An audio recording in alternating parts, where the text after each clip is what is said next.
حضرت عائشہ رضی اللہ عنہا نبی کریم صلی اللہ علیہ وسلم سے روایت کرتی ہیں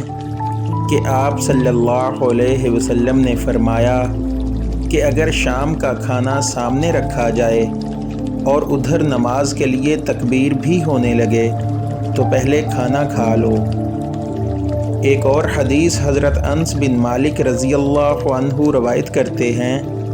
کہ رسول اللہ صلی اللہ علیہ وسلم نے فرمایا کہ جب شام کا کھانا حاضر کیا جائے تو مغرب کی نماز سے پہلے کھانا کھا لو، اور کھانے میں بے مزہ بالکل بھی مت ہو، یعنی تیزی سے کھانا مت کھاؤ اور اپنے کھانے کو چھوڑ کر نماز میں شامل ہونے میں جلدی مت کرو۔